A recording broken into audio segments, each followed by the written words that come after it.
Bonjour à tous, j'espère que vous allez bien, que vos finances vont bien. On se retrouve pour une nouvelle vidéo. Comme prévu, on se retrouve le 31 octobre pour les résultats financiers de l'entreprise ST Microelectronics.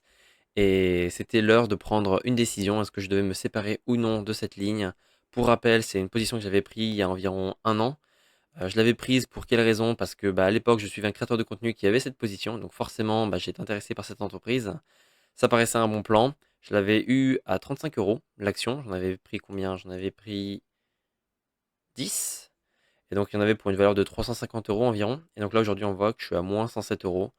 Et à l'époque, ça paraissait une bonne position, hein. Si on regarde l'historique, il y a un an, moi, je l'avais eu à 35. Donc, c'était, on va dire, une période où c'était un bon moment d'acheter.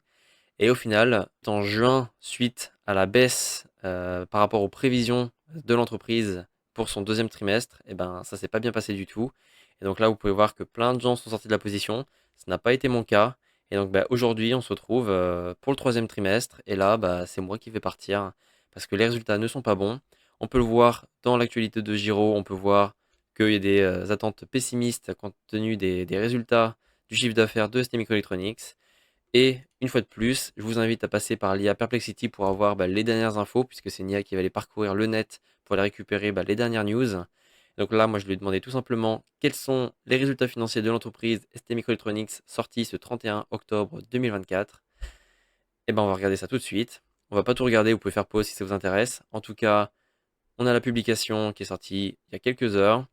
On voit les résultats et la comparaison. Le chiffre d'affaires a diminué de 26% par rapport à son troisième trimestre de l'année 2023. Donc là, un an avant, on a une baisse de 26% du chiffre d'affaires. Il peut y avoir des raisons, donc il faut aussi regarder pourquoi. Il y a des entreprises qui peuvent avoir des coûts de baisse, c'est possible. Là, on voit les perspectives pour l'année 2024. Et ben, on a la société qui anticipe un déclin de ses revenus pour le T4 2024. Donc ça veut dire que pour le prochain trimestre, ça va être pareil. Et donc forcément, c'est pas quelque chose qu'un investisseur veut entendre. Et donc c'est pour ça que j'ai pris la décision de me séparer de cette ligne. C'est l'occasion pour moi de faire le ménage dans mon portefeuille. Je vais me débarrasser de ma seule ligne en moins-value, donc c'est un bon point. Par contre, au niveau des impôts, je ne sais pas comment ça va se passer parce qu'il va falloir que je déclare des gains suite à ma vente de la position de Michelin et maintenant déclarer une moins-value sur une autre position. Donc je vais voir et je vais découvrir ça pour voir comment ça se passe. Je vous tiens au courant. Mais voilà, il est grand temps de se séparer de cette ligne. Et, euh, et c'est pas plus mal parce que c'était forcément une entreprise que je n'avais pas, que j'avais pris au tout début. Et donc forcément, j'avais pas les mêmes connaissances qu'aujourd'hui.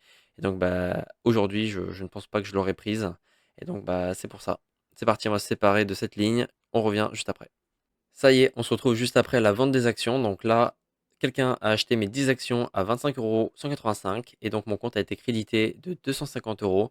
Comme vous pouvez le voir, maintenant j'ai 1600 euros qui sont prêts à être investis. Maintenant, la question est dans quoi? Et là, on revient à la dernière vidéo que je vous ai montrée où j'ai préparé un Google Sheet pour suivre les performances des entreprises qui m'intéressent. Et donc là, dans ces prochains jours, je vais devoir peaufiner un peu ces analyses pour prendre une décision, cette fois d'achat, pour savoir dans quelle position je vais m'investir. Pour rappel, pourquoi est-ce que je sélectionne des actions et pas des ETF?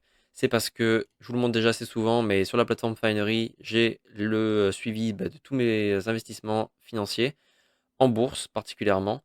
Et donc, comme vous pouvez le voir, j'essaye d'avoir un équilibre 50-50 entre investissement dans des actions spécifiques, c'est la partie amusante pour moi et aussi intéressante. L'autre partie, la partie ETF, où je suis déjà exposé à 5000 euros, et ben voilà, c'est la partie non risquée parce que je suis diversifié, comme vous pouvez le voir, pas d'un point de vue géographique, mais d'un point de vue sectoriel. Comme vous pouvez le voir ici, vous voyez que voilà, j'ai 37% en finance, 32% dans la tech et un peu dans le reste. Forcément, j'essaie de prendre les secteurs qui sont qui ont la cote pour avoir les meilleures performances. Mais voilà, pour moi, je suis suffisamment bien diversifié. Et donc là, comme vous voyez, j'ai un peu de retard sur mes actions. Et donc, je vais investir dans une action pour rééquilibrer le 50-50 prévu. Et donc, on va aller préparer ça tranquillement. Si ça vous intéresse, pour avoir un accès sur la plateforme Finery, il y a un lien dans la description qui vous donnera l'accès pendant un mois au service VIP, donc pouvoir rajouter vous-même vos portefeuilles, suivre vos diversifications, etc. Pareil pour commencer à investir sur DoGiro. J'ai mis les détails des avantages dans la description. Et puis, il ne me reste plus qu'à vous dire de prendre soin de vous, prendre soin de vos finances, et puis on se dit à la prochaine. Salut.